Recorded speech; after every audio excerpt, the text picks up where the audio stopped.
Okay.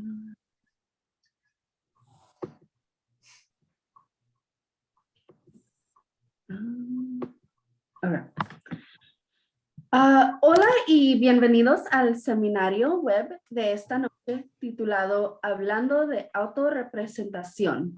El seminario web de esta noche está organizado por the Center for Disability Empowerment, perdón. Las presentadoras son Alina Arredondo de CDIC en El Paso, Texas, y yo, Jamie Larmer, de the Center for Disability Empowerment en Columbus, Ohio. Antes de empezar, me gustaría repasar unos puntos de nota sobre the Center for Disability Empowerment. The Center for Disability Empowerment es una organización sin fines de lucro que apoya a todas las personas de cualquier edad con cualquier discapacidad para vivir las vidas que elijan. Lo hacemos a través de múltiples ayudas financieras y 5 servicios básicos que tenemos el mandato de proporcionar. Esos 5 servicios básicos son información y remisión, los recursos que no tengamos como organización, podemos hacer el trabajo para conectarte, habilidades de vida independientes, pues son enseñando cómo vivir independiente y todo lo que eso requiere, abogacia, enseñarle a ser un defensor propio, compañeros consejeros, apoyo de persona a persona proporcionada por personas con discapacidades. Y lo último es servicios de transición. Hay 2 partes en eso. La primera es la transición juvenil, que ayuda a los adultos jóvenes de 14 a 24 años a navegar por la vida postsecundaria. La segunda es la transición de hogares de adultos mayores de edad, que apoya a las personas que actualmente viven en hogares de adultos mayores de edad y la experiencia de entregarse a la comunidad. Y con eso se lo entregaré a mi co-presentadora, Deb Peterman, y ella va a hablar poquito de su programa Central Ohio Family Network. Deb? Thank you, everybody, for joining us tonight. It's very important that we talk about youth self-advocacy, and I'm so grateful for Jamie and Alina taking this on, as it is important to them. This Zoom meeting is part of the Ohio Department of Developmental Disabilities grant called the Ohio Family Network, and we're pleased to present this information to you. Thank you, Jamie. Y con eso, mi otra copresentadora, Alina, va a empezar para nosotros. Como dijo Jamie, buenas tardes y gracias por estar con nosotros. ¿Qué es autorrepresentación? Bueno, es alguien que habla por sí mismo sobre su fortaleza y debilidades, también por sus derechos y responsabilidades, y de lo que quiere esa persona. Puede ser sus intereses o objetivos futuros. También incluye sus necesidades. Por ejemplo, adaptación razonables, apoyo. El apoyo puede venir de su familia, escuela, trabajo o comunidad. ¿Qué es la autodeterminación? El objetivo que todas las personas tienen derecho a dirigir sus propias vidas o la motivación que tienes para completar una meta. Barreras a la asertividad. Esto es que una persona sea demasiado tímido para hablar o frustrado y listo para rendirse, o el no saber qué hacer, tener miedo de decir lo incorrecto, querer complacer a los demás, no querer causar un problema o pensando que nadie entenderá sus problemas, o lo último puede ser juicio de otros. ¿Cómo puede ayudar autorrepresentación? Enseña a las personas sobre sus derechos y responsabilidades. Las personas con discapacidad ganan independencia, sabiendo que está bien pedir ayuda cuando sea necesario. Abogar por uno mismo impulsará la confianza en sí mismo. Enseña a los jóvenes a abogar por los demás. Enseña a la persona con discapacidad a afirmarse. ¿Para qué es importante ser un autorrepresentante? Bueno, para ganar independencia es la primera cosa. Para ganar confianza en todos los aspectos de tu vida, como adultos es su responsabilidad tomar sus propias decisiones y lo más importante es que es tu vida. Por lo tanto, tu decisión es la más importante. ¿Cómo aprender a tomar tus propias decisiones? Unos ejemplos de hacer esto sería identificar sus propios deseos y necesidades, tener el espacio seguro para comunicarse abiertamente, tener a alguien con quien hablar al practicar habilidades de autorrepresentación y escenarios específicos. Nunca te rindas si las cosas no salen bien la primera vez. Nunca tengas miedo de cometer errores. Todos los hacemos. Correcto. De este punto adelante, vamos a enfocarnos en los ejemplos de autorrepresentación. Primero, abogando en la escuela. Unos ejemplos que son muy importantes para todos de cualquier edad son comprensión de fortalezas y debilidades, identificación de objetivos personales, conocer sus derechos legales. Excuse me, Jamie, 1 second. It Yes. sounds like there's some static. So sorry about that. Okay. That's weird. Just go ahead and start with that again. I'm sorry. Yeah, no problem. So, primero vamos a hablar de abogando en la escuela. Unas cosas que pueden hacer cualquier persona de cualquier edad son comprensión de fortalezas y debilidades, identificación de objetivos personales, conocer sus derechos legales y participar activamente en su IEP.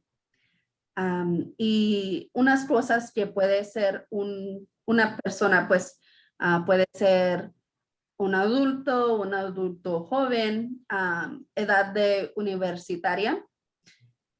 Puedes hacer una cita con un consejero en el Centro de Estudiantes con Discapacidad. Y también hablando con profesores sobre adaptaciones. Un ejemplo de esto puede ser por correo electrónico, mandar correo electrónico a un profesor. Por ejemplo, decir, estoy pidiendo una extensión de una semana para esta tarea. No me he sentido bien y me atrasé en la materia. Otro ejemplo puede ser abogando en casa. Esto aplica a todas las edades. Lo que puede ser es tomar decisiones en casa, ayudar con las tareas y elegir cómo te vistes, simple y sencillamente. Para los adultos que son jóvenes, ellos pueden manejamiento financiero, solicitar espacio personal, conseguir un apartamento o compartir los costos de los alimentos. Un ejemplo hacia un compañero de tu cuarto es decirle, tengo clase a las 8 de la mañana. ¿Puedes dejar de tocar tu música a las 10 de la noche? Abogar en la comunidad. Para los adultos jóvenes pueden organizar el transporte, presentar una queja, abogar con los legisladores.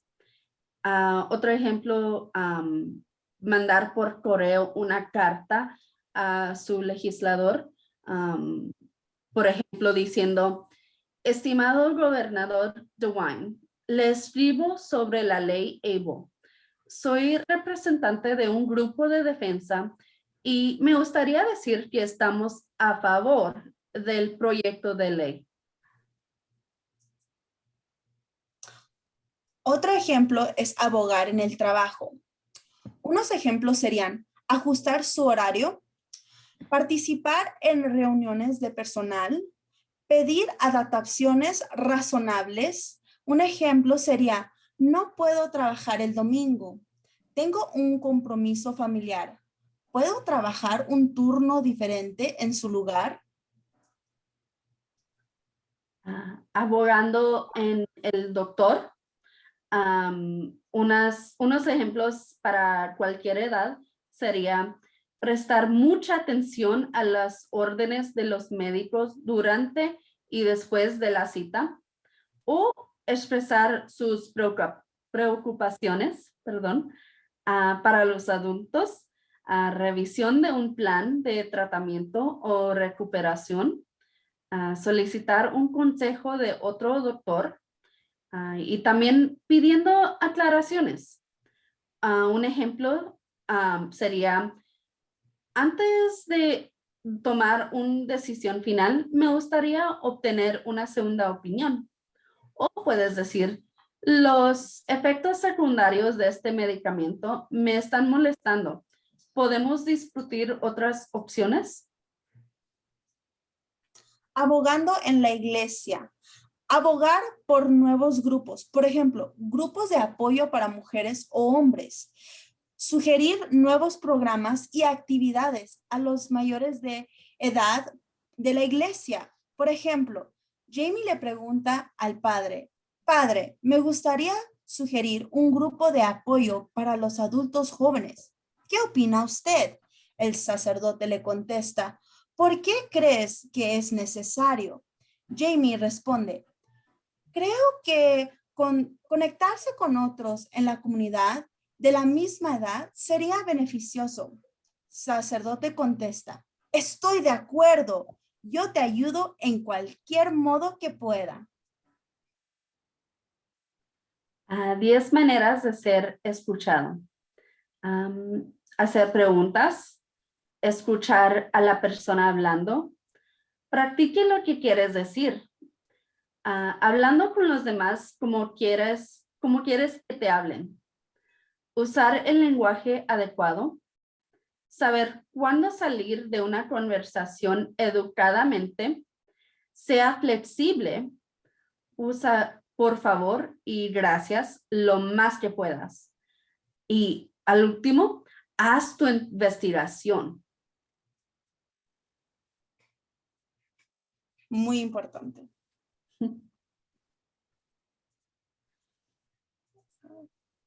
¿Qué hacer y no qué hacer en autodefensa? Lo principio es que sea tú mismo. Conozca sus fortalezas y debilidades. Es muy importante. Indique su propósito o necesidades. Sea específico. Contacto visual, sea corto y directo. El lenguaje corporal y el tono de voz son claves. Mantener registros de cada interacción. No haga preguntas de sí o no. Haga preguntas abiertas. No haga insultos personales, acusaciones o amenazas.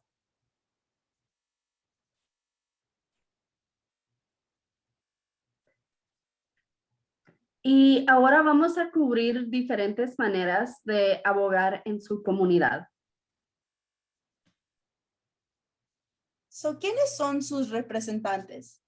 Es muy importante poder identificar a sus representantes locales o estatales. Utilice el en clase anterior para encontrar a su representante estatal usando su código postal. Es tan fácil, nomás pone su código postal. Es importante saber quiénes son sus representantes para que sepa con quién comunicarse al abogar por un tema que es importante para usted o su comunidad.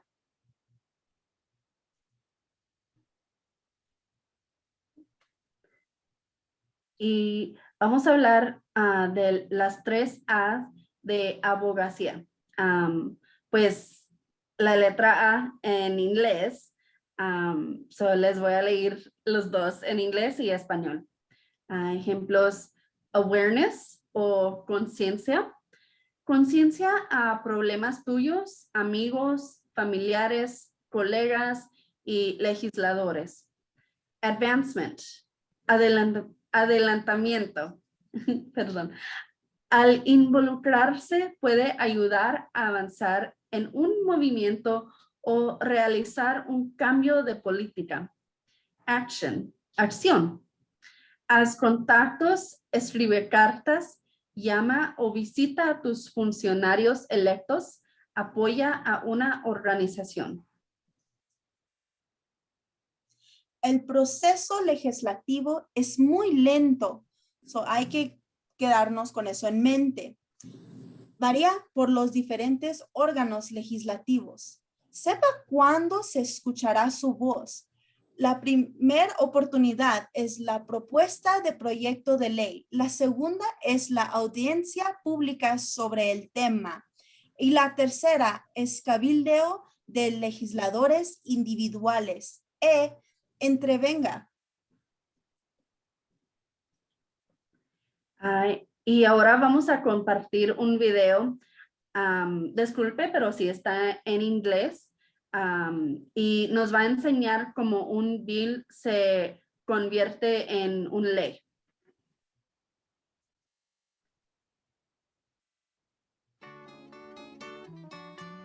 Whew, you sure gotta climb a lot of steps to get to this Capitol building here in Washington. Well, I wonder who that sad little scrap of paper is. Can you turn it up a little bit? I'm just a bill, yes, I'm only a bill, and I'm sitting here on Capitol Hill. Well, it's a long, long journey to the capital city. It's a long, long wait while I'm sitting in committee, but I know I'll be a law someday. At least I hope and pray that I will, but today I am still just a bill. Gee, Bill, you certainly have a lot of patience and courage. Well, I got this far. When I started, I wasn't even a bill. I was just an idea.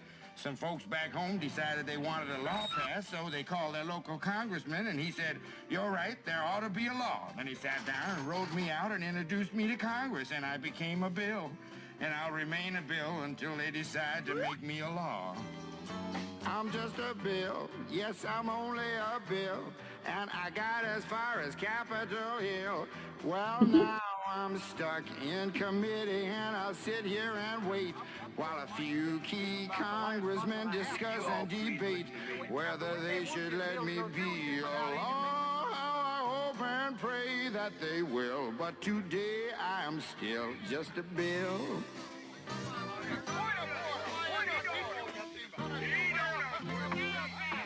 Listen to those congressmen arguing. Is all that discussion and debate about you? Yeah, I'm one of the lucky ones. Most bills never even get this far. I hope they decide to report on me favorably, otherwise I may die. Die? Yeah, die in committee. Oh, but it looks like I'm going to live. Now I go to the House of Representatives and they vote on me. If they vote yes, what happens? Then I go to the Senate and the whole thing starts all over again. Oh, no. Oh, yes. I'm just a bill. Yes, I'm only a bill. And if they vote for me on Capitol Hill, well, then I'm off to the White House where I'll wait in a line with a lot of other bills for the president to sign. And if he signs me, then I'll be a law. How I hope and pray that he will. But today I am still just a bill. You mean even if the whole Congress says you should be a law, the president can still say no? Yes, that's called a veto. If the president vetoes me, I have to go back to Congress and they vote on me again, and by that time you're so By old. that time, it's very unlikely that you become a law. It's not easy to become a law, is it? No, but how I hope and pray that I will. But today I am still just a bill. He signed your bill. Now you're a law. Oh, yes.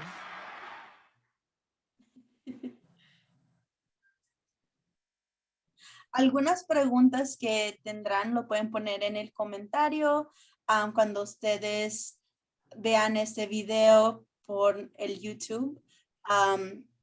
O si nos quieren mandar un correo electrónico a Jamie o a mí misma, con todo placer lo aceptamos. Muchas gracias por su tiempo. Do you want to stop sharing your screen? Okay. So Jamie and Alina, you guys have been working on a great outreach for youth and called Youth Chat. And since we were using 2 different states in that, how do you think that went in connecting youth whose primary language is Spanish with youth who typically will speak English? There's been some bumps in the road. So there's been, I've noticed that a couple of the people in El Paso are a little shy because maybe they prefer to speak in Spanish. And so when they don't understand something in English, they're almost embarrassed to ask what we're talking about. So we've had to work a bit on getting them comfortable enough to speak up and say what they need. But it's been going well. I know from the very beginning, they were very curious of each other and kind of immediately started trying to find similarities. But then when they realized their differences, they got even more interested in talking to each other and learning how different El Paso is from Columbus. And I think one of the first sessions, I think they even were kind of shocked that there was a community college here. So that was kind of funny. Alina, do you have anything to add? English, right? Yeah, you can say it in English. Okay. So I've noticed that even after the youth chat, they automatically wanted to continue talking. So we have a WhatsApp for the El Paso YLF, and I've joined some of Jamie's students, and the support is always there, and they are even planning to like seeing each other. I think that adversity is even better. I know we speak at YLF like, oh yes, we have multiple types of disabilities, but also the culture and the language is phenomenal for my students, because I mean El Paso is such a big city but small town minded, so just getting them out of their comfort zone is kind of challenging, but I think it's something that they really do need in order to, you know, really acknowledge that if they want to go anywhere in the place, they could, because there's other services exactly how we provide, for example, like Jamie, your agency, other agencies out there. So it just expands their view of what they are capable of accomplishing. Alina, you weren't on the call yet when Deb and I were talking, but she wanted me to bring up one of the things that you and I struggled with as we were practicing for this, and how I told her translating the self-advocacy into Spanish was hard for us, because you and I mean, I might be a little more used to like school Spanish and you're used to conversational Spanish. Mm-hmm. And so I'm a little more in tune as to like the formality in the grammar. But I know we both struggled in trying to figure out, okay, I know that's probably grammatically correct, but like contextually, is it correct? And that's part of why it took us several hours to practice, because we're like, is this right? Like it doesn't sound right. I know it's right, like textbook right, but a textbook is not the same as talking. And Deb kind of wanted to talk about like how we Yeah. grew up, like the Spanish that we grew up with versus the Spanish in textbooks. yeah, even though, you know, I've taken Spanish classes in high school, middle school, college, we don't really, here in El Paso, we don't really speak the Castilian Spanish, Castellano. So we are used to the slang, so we're not fully speaking correctly the Spanish, but we There's understand. a little like, twist the of English slang. in there. Yeah, we call it Spanglish. So even though we want to simplify it, so if you talk to another person here in El Paso and just, you know, use that term or that language, like they understand, but I don't know how people who speak Spanish in other places would react, like, oh, that's not the way you use it. I mean, even Puerto Ricans have a different Spanish than Mexicans. So it's not like very universal. Yeah. I can speak to that, definitely. Moving here, and there is a bigger Hispanic community than I thought there would be. But the Spanish is so different.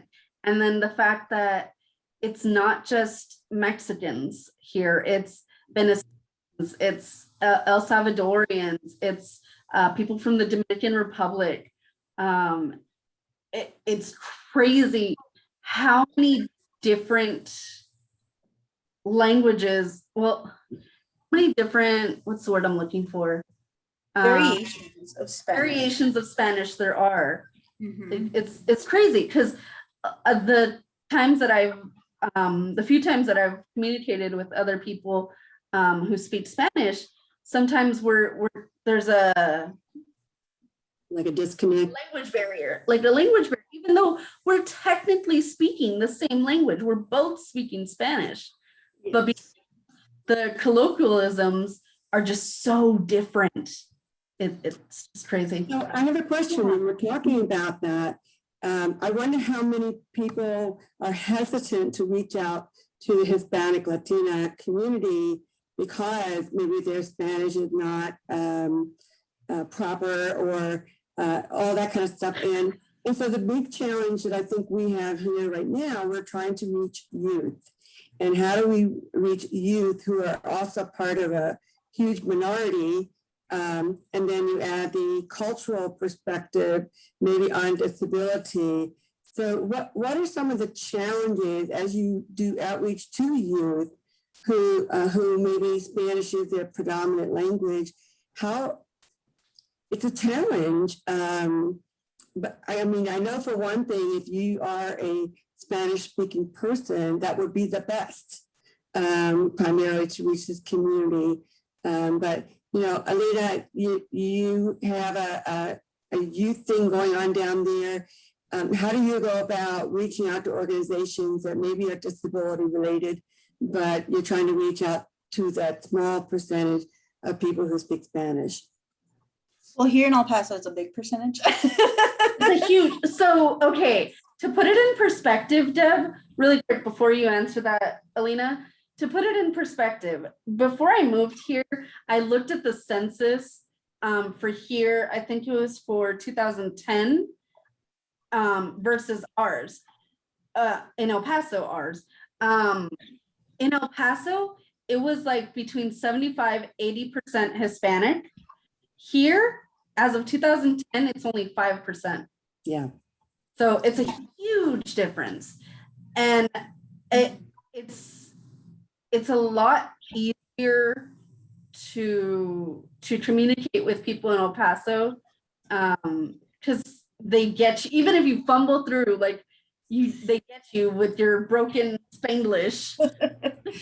Yes, they do. And I mean, from my social work background, we don't use the proper Spanish because no one really uses it. So when we were practicing today, I was so hesitant in not using the proper one because I know people, especially most Hispanics here, don't use the proper one. So I was like, we don't need to be proper, because if you are too proper, it'll push the youth away. So you gotta have to get at their level. So when I do, I just say, I just try my best. And if I mess up, they go, I'm sorry. I'm trying. And they'll be like, oh no, it's fine. Or sometimes they'll be like, oh yes, you need to practice. And I'll be like, no, it's fine, it's fine. But you know, in certain communities here in El Paso, we have individuals who are, you know, have family members who are in a gang. So that Spanish is kind of different than what we use. So I have to adapt to the way they feel comfortable. And that's how I create those connections. But with, you know, agencies that help or have the same mission, yeah, it's pretty easy to communicate. I know I do a podcast in Spanish with another agency, a nonprofit agency that also focuses on disability for any age. And I have to practice Spanish and speak in Spanish. And, you know, sometimes I mess up, and, you know, we all are humans. And I think that shows the humane part of like, hey, we're not all perfect. I just want to talk to you. It doesn't matter how we communicate.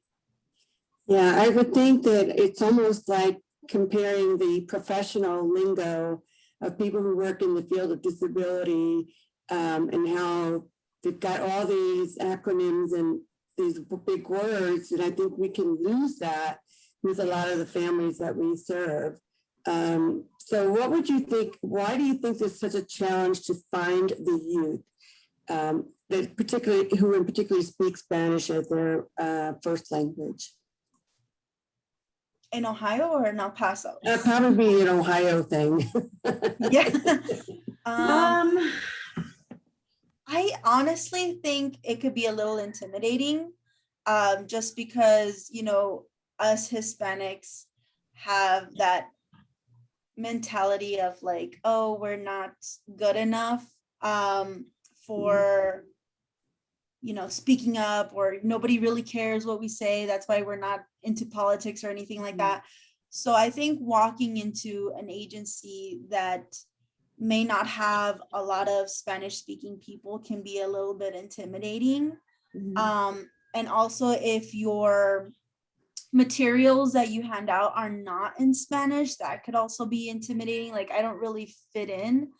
And maybe even having like, you know, QR codes that are in Spanish for those who are visually impaired or blind and they can't really speak English. I think that just that diversity of saying, you know what, I don't really know Spanish, but I can get an interpreter for you, and you know, our doors are welcome. Just having that flyer, that brochure, that Spanish language is there, I think that'll open a lot of welcoming to those students. You know, this might just be my insecurity talking, but I'm going to be totally transparent here.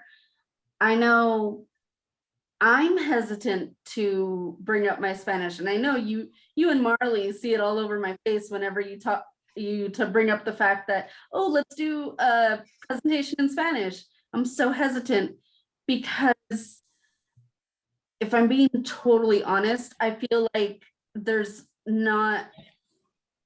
no buy-in to it because I have a very American name, first and married last name.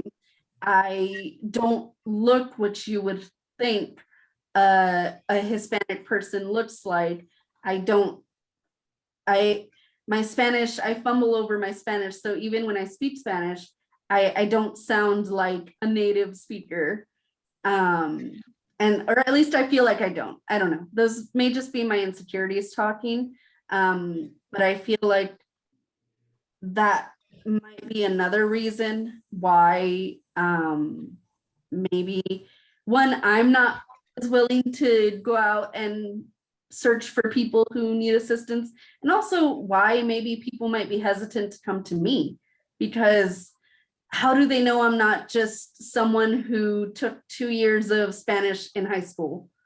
They don't know my background. They don't know that I grew up in school taking Spanish all throughout kindergarten through high school. I grew up with my grandparents who are both on my mom's side, both from Mexico. I grew up talking to them. My family spoke it sporadically, depending on who we were around. So yeah, I don't know. I don't know if it's my insecurities talking or what, but that's kind of where I'm coming from. You know, what I've learned over the years is that when we serve people with disabilities and their families, they're just so grateful to have a connection, and they're very forbearing. I think a lot of times it's hard to get organizations to work with each other, and especially with it being such a small population here in Columbus, Ohio. So I'm hoping, that we can improve the networking and that kind of thing. But, of course, it's going to start when the families have their children when they're young. But we do have a participant. She's welcome to unmute herself and join in the conversation. Stop your video. Let's see. Yay. Because we are in webinar, I can allow Vanessa to talk. I don't know about video, but Vanessa is unmuted if she would like to be. I think also the culture is a big thing, because I know that here in El Paso, I'm kind of struggling with that, where we try to depend on each other versus agencies, because we have that bad stigma about agencies, no matter what type of agency. So especially for those families that are undocumented, they are very terrified, like, oh, they're going to start poking around. So we like to depend on our neighbors and strangers, and we'll just call them like family. Hey, that's my cousin, but we're not really related. And that's what I'm struggling here in El Paso, is trying to teach them how to live independently. But then the parents say, oh no, if I die, my neighbor or the godmother or this person will take care of them. And it's like, that's not the point. The point is for them to learn advocacy. But yeah, I think culture has a lot to do with it as well. I'm typing to Vanessa. Hopefully she's not having too much trouble getting connected. Let's see. So, I can promote her. Let's see. All right. So when it comes to helping youth advocate for themselves, do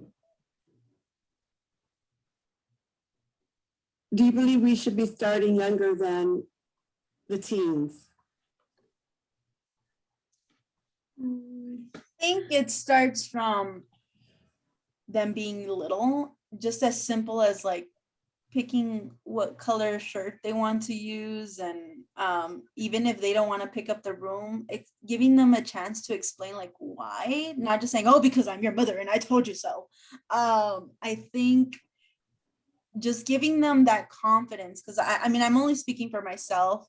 I struggled a lot with speaking up just because, I'm your parent and I told you so. You keep quiet. And, that does come with you as you grow older.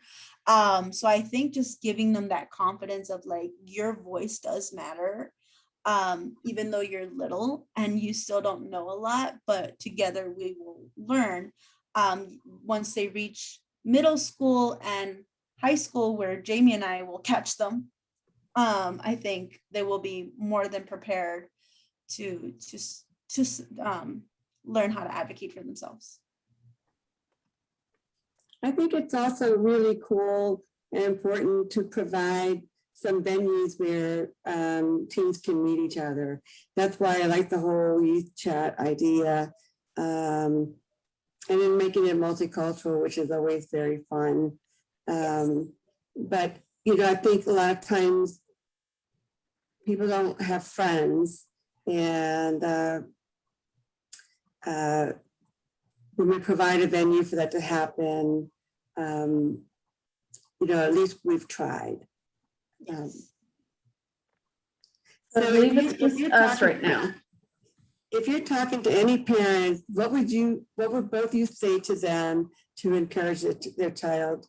And you'd say it in Spanish, what you would encourage your parents to do to help them raise future adults that have choice and can be independent and work interdependently in this world.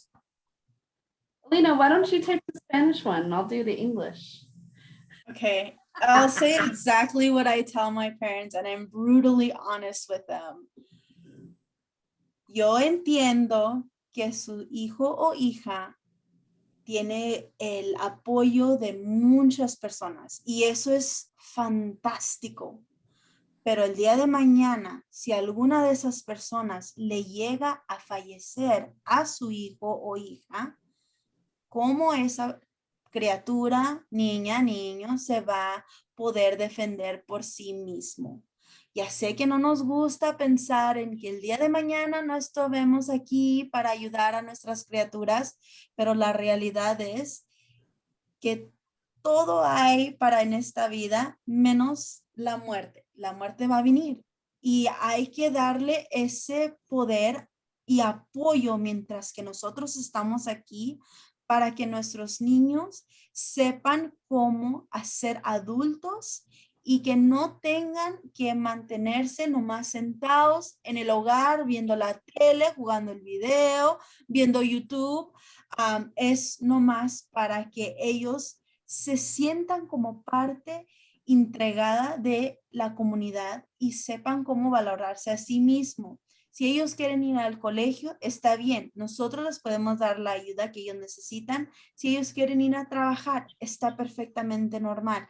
O sea, si usted dice, ay, es que mi hijo no puede trabajar porque X, Y, Z tiene el seguro social, sí hay ayuda que él pueda quedarse con sus beneficios médicos, pero no monetarios. O sea, no el dinero. Pueden ellos seguir trabajando y todavía tener su seguro social. So, no hay ninguna motivación de decir, ay, no, mi hijo no puede. Si su hijo no habla o no es tan funcional como los otros estudiantes, está bien. Allí es donde viene el otro apoyo, ¿verdad? Diferente, pero todavía abogar por sí mismo de cualquier modo es posible. Now say it in English. I'll say it in English.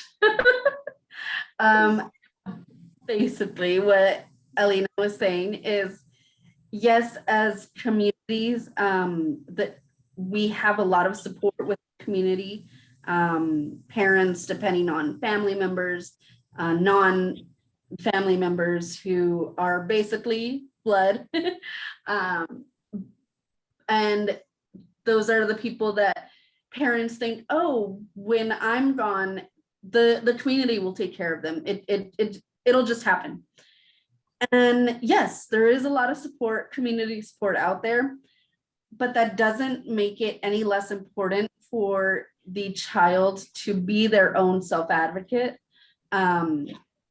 They're always going to have people there that care for them. But true independence is so key to success for these students, no matter their age, no matter their ability level,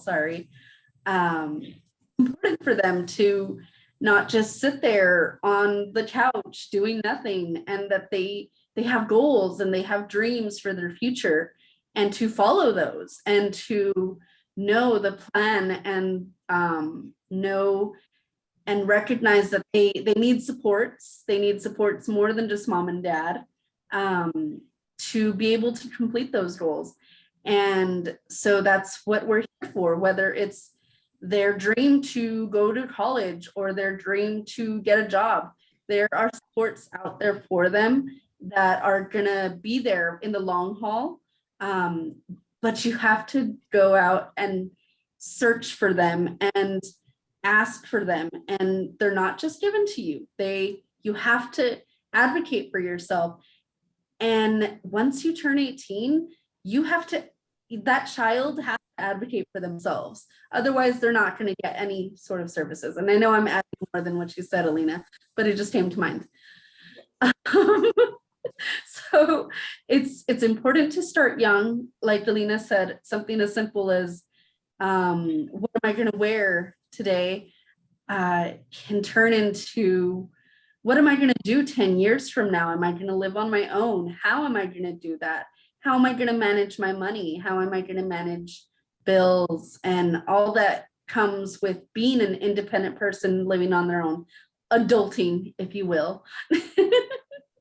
I know I added quite a bit there. You also miss, like, so I've heard some parents say, oh, my child is in verbal. Oh, there you go. Sorry. And they can't really do a lot of high functioning stuff. And I'm like, that doesn't matter as long as they know how to advocate nonverbal by gesture or pointing or their little, what is it called? The voice box. Like they can program it.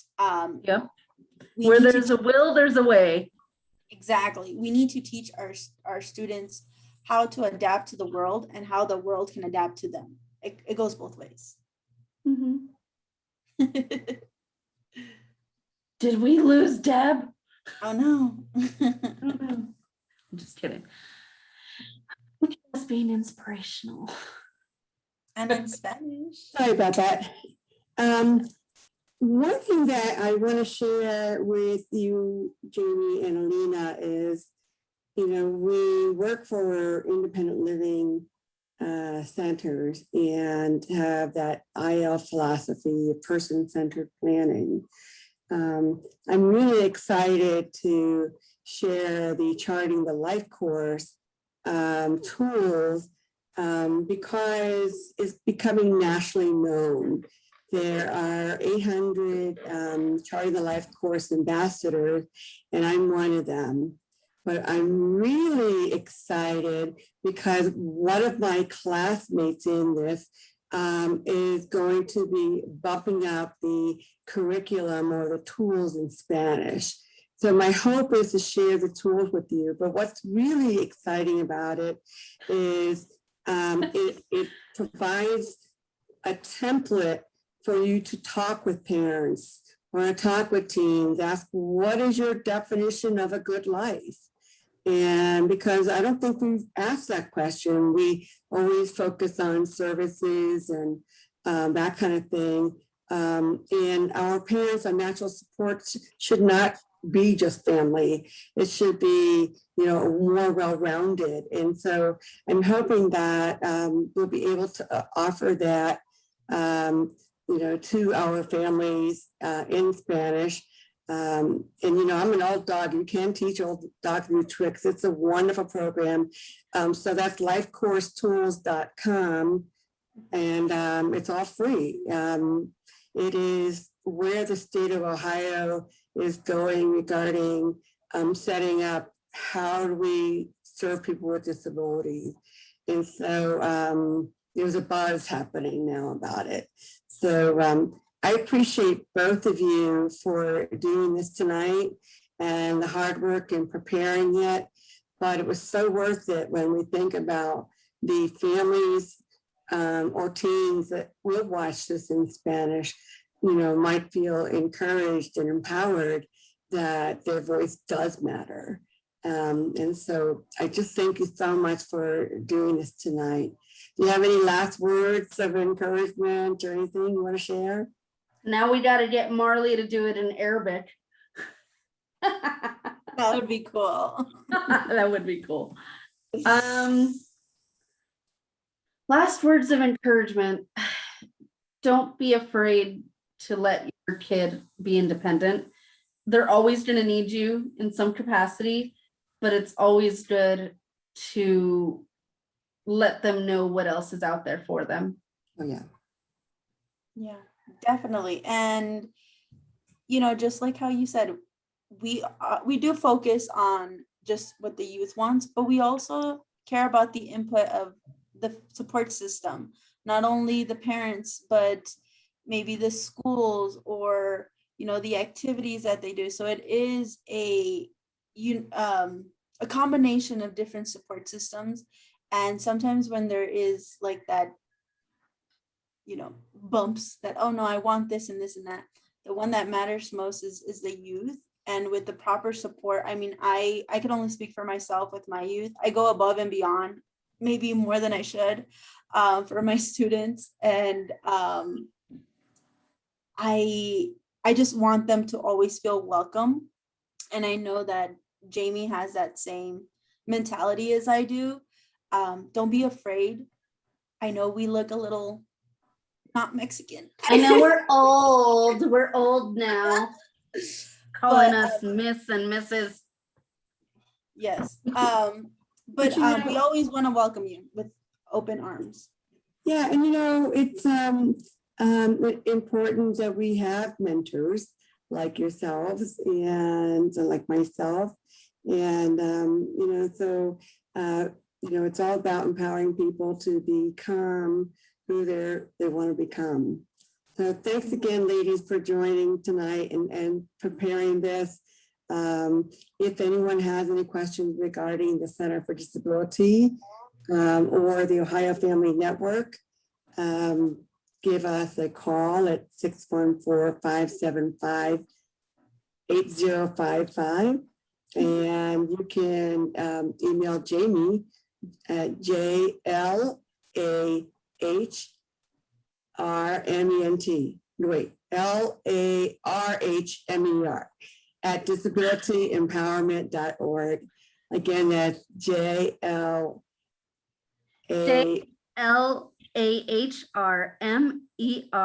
at disabilityempowerment.net. Forgive me if I'm not writing it down. It's off my head, but anyway. It's late at night. All right, well, have a great evening. Thanks so much for doing this, and thank you for joining us tonight. Thank you. Bye.